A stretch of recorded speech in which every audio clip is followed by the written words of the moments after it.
이제 패밀리 부분을 잠깐 다뤄볼 건데요. 어느 부분에 들어가는 패밀리냐면, 지금 여기 확대를 해서 보시게 되면, 이쪽 부분 보시면 지금 이렇게 창문들이 다 지금 하나씩 들어가 있죠?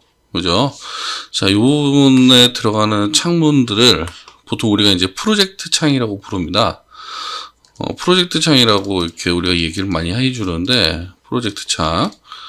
그래서 실질적인 이제 프로젝트 창을 작성을 해서 이쪽, 여기 이제 창문 패널을 대체를 해서 이제 작업하는 걸 한번 보여드리든, 같이 한번 만들어 보겠습니다. 패밀리. 아마도 이제 그 패밀리로서는 처음으로 만들어 보는 패밀리니까, 좀 이렇게 방법이 어려울 수도 있거든요. 그래서 좀 천천히 작성을 조금 해보려고 합니다. 패밀리 같은 경우에는 기본적으로 지난번까지 저랑 같이 만들어 보신 패밀리들은 대부분 2D 패밀리라고 우리가 얘기를 하죠. 2D 패밀리. 일종의 뭐 프로파일이라든지 아니면 뭐 2D 요소라든지 이런 작업을 할 수 있는 기본적인 거를 저랑 같이 수업을 한번 하셨던 거고, 이번에 만들어 볼 패밀리는 3D 패밀리라 그래서 이제 실질적으로 모델 작업을 할 경우에 많이 사용이 되는 패밀리라고 보시면 되세요. 그래서 이 3D 패밀리 같은 경우에는 지난 강좌와 지지난 강좌에서 배우셨던 돌출을 이용을 해서 작업을 하게 됩니다. 자, 일단 가장 기본적으로 이제 그 패밀리 개념에 대해서는 패밀리 창을 열어서 조금 설명을 드리도록 하고요. 지금 저희들이 사용하는 이 커튼월에 들어가는 패밀리죠. 그쵸? 지금 창문이 이렇게 자리가 되고 있는데, 그림이 이렇게 그려지고 있는데, 실질적으로 이 패밀리, 그러니까 커튼월에서는 이 창문 한 개의 사이즈가 정확하게 측정이 되어 있진 않죠. 그 말이 무슨 말이냐면, 사이즈가 아예 없다는 게 아니라 사용자의 경우에 따라서 이 사이즈가 넓어질 수도 있고 작아질 수도 있기 때문에 유동적이죠. 굉장히. 커튼월에서는. 커튼월에 들어가는 이 커튼월이라고 우리가 부르는 이 일종의 유리창에 들어가는 패밀리들, 그러니까 문이나 창 같은 경우에는 매우 유동적입니다. 사이즈 자체가. 그래서 일반적인 패밀리로 작성이 되는 게 아니라 커튼월만 전문적으로 작성하는 그 패밀리 템플릿이 있습니다. 그거를 이용을 해서 작업을 하시게 되세요. 자, 이제 한번 들어보겠습니다. 자, 요 모델은 그냥 가만히 이렇게 놔둬 주시고, 패밀리를 만드실 때 항상 주의하실 게 뭐냐면, 이거 거의 항상이라고 보시면 되는데, 그 뷰 탭에 들어가 보시면, 뷰 탭에 들어가 보시면 상단에 보시면 여기 숨겨진 창닫기라고 있죠. 상단에.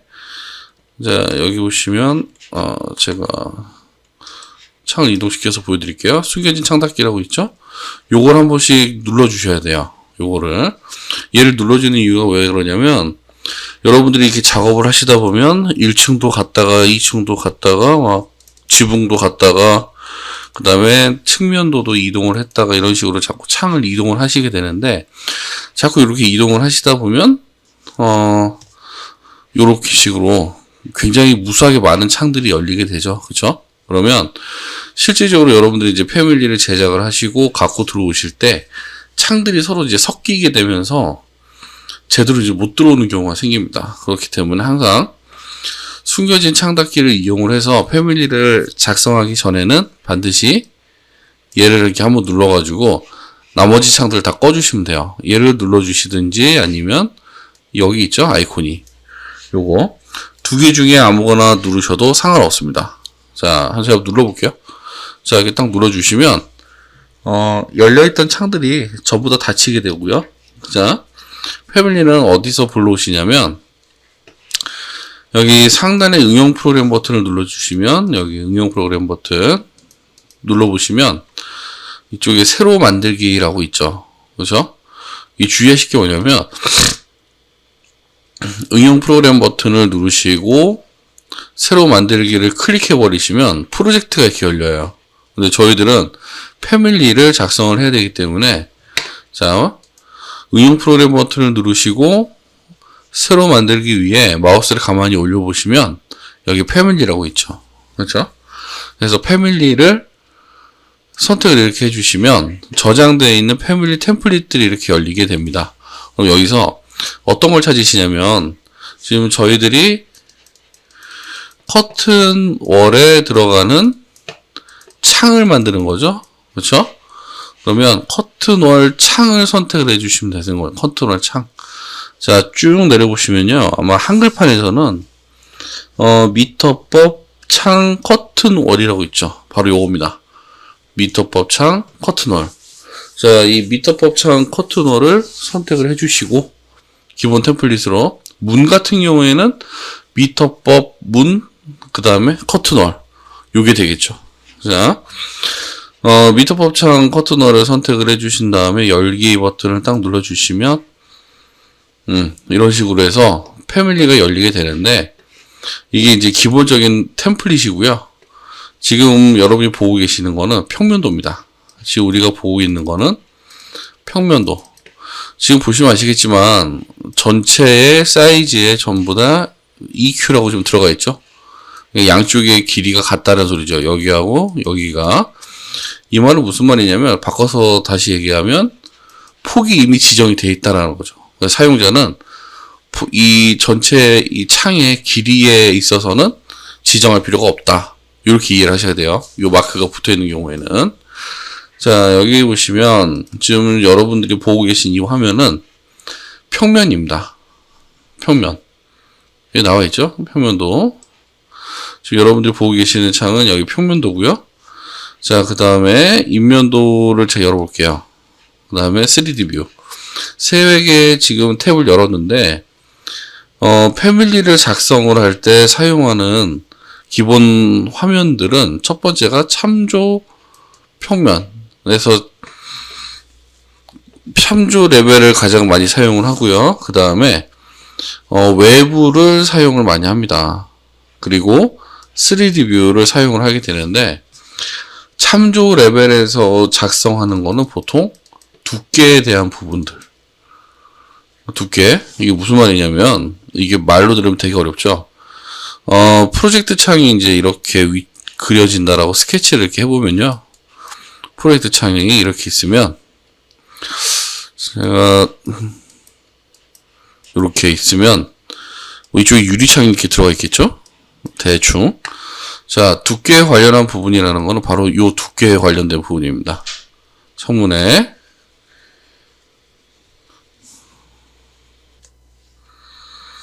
자, 두께에 대한 부분들을 담당을 하게 되고요.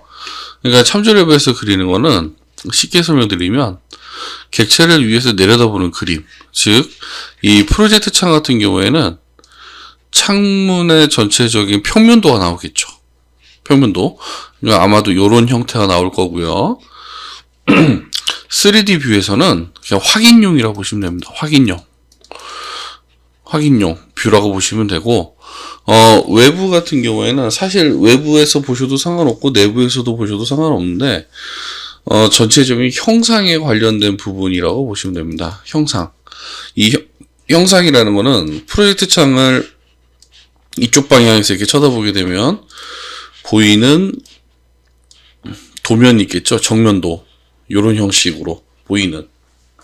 그래서 이 참조 레벨에서는 위에서 내려다보는 평면, 두께에 대한 부분들을 작성을 하게 되고요.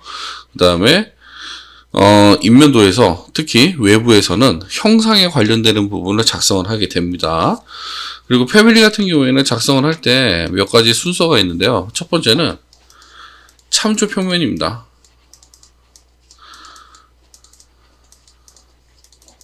첫 번째는 참조 평면. 첫 번째는 참조 평면을 이용을 해서 스케치를 하게 되죠. 참조 평면을 이용해서 형상을 스케치를 하게 되고요. 그 다음에 이 스케치가 완료가 되고 나면 치수를 사용을 합니다. 그 다음에 이 치수를 사용을 해서 구속이라는 걸 걸게 되고요. 그 다음에 구속이 아니라 이제 매개 변수. 그 다음에 이제 형상을 모델링을 합니다. 형상을 모델링을. 그리고 이 모델링은 스케치에서 여기에다가 이제 구속을 시키게 되죠. 구속을 이렇게 뭐 자꾸 확인이 뜨네요. 자, 그래서 지금 저희가 여러분들이 같이 보고 계시는 이 화면 같은 경우에는 지금 위에서 내려다보고 있기 때문에 요런 형태의 창틀이 나와야 되고요. 그 다음에 두 번째로 나와야 될 거는 요런 형태의 유리가 나와야 되는 거죠. 유리의 두께가. 이해되셨나요? 그렇죠? 그래서 그러면 뭘로 하냐면 여기에 있는 이 참조 평면을 이용을 해서 작업을 하게 됩니다. 주의하실 점은 참조선은 절대 쓰시면 안 됩니다. 참조 평면을 사용을 해서 여기 있는 이 중심선을 기준으로 대칭이 나오도록 이렇게 평면을 작성을 해주시는 거죠. 두께만 일단 유리의 두께는 빼고요. 창틀 두께만 먼저 작성을 해볼게요. 자, 여기 보시면 참조 평면이라고 있죠. 그러면 참조 평면을 선택을 하셔가지고요. 되게 이제 패밀리를 처음 하시게 되면 굉장히 막연하죠. 저도 처음에 그랬으니까. 근데 패밀리 같은 경우에는 기본적으로 아까 제가 써드렸던 기본 원칙이 있습니다. 각 해당 뷰에서 맞는 그 작업만 좀 해주시면 크게 무리 없이 작성하시는데 아마 지장은 없으실 거예요. 자, 첫 번째는 대충 이런 식으로 참조 평면을 이용을 해서 두께를 이렇게 딱 잡아주시면 됩니다. 두께를. 제가 진짜 지금 굉장히 대충 그렸죠? 아마 양쪽이 좀 안 맞을 것 같죠? 그렇죠? 자, 제가 아까 첫 번째가 뭐라 그랬죠? 참조 평면을 이용해서 형상을 잡으라 그랬죠. 두 번째는 치수. 크게 분류를 하면. 세 번째는 모델. 지금 첫 번째로 참조 평면을 이용을 해서 두께를 이렇게 작성을 했으니까 치수를 집어넣을 차례인데요. 치수를 집어넣을 때 이렇게만 딱 집어넣으시게 되면 어떻게 되나요? 정확하게 위치가 안 잡히게 되겠죠. 그래서 이 가운데 있는 요 선 있죠. 요 선을 중심으로 해서 치수를 요렇게 잡아줍니다. 요런 식으로. 그러면 이 치수에 의해서 양쪽에 그려진 참조평면은 구속이 되죠. 자, 그럼 제가 치수를 넣어볼게요. 치수는 단축키로 DI라고 입력을 하셔도 되고요. DI 아니시면 요거를 선택을 하시면 되세요. 저거. 자, 저희 단축키 쓸게요. 이제부터는 여러분들도 벌써 20강좌가 넘게 강의가 진행이 됐으니까 아마도 이제 단축키에 대해서는 어느 정도 조금 익숙해질 거라고 생각을 하고요. 아직 20강좌가 안 됐나요? 제가 지금 헷갈려가지고. 자, DI라고 입력을 하시게 되면 그 마우스 커서 옆에 지금 눈에 보시는 것처럼 치수 버튼이 이렇게 생기게 됩니다. 치수 버튼이. 그러면 자, 잘 보세요. 아래쪽에서 찍으셔도 상관없고 위에 쪽에서 찍으셔도 상관없어요. 먼저. 근데 저는 이제 습관이 아래에서 위로 찍는 게 습관이 되나서 아래에서 찍고 중심, 상단 해서 치수를 이렇게 딱 잡아주시면 됩니다. 자, 대충 그렸는데 양쪽이 딱 맞네요. 그죠?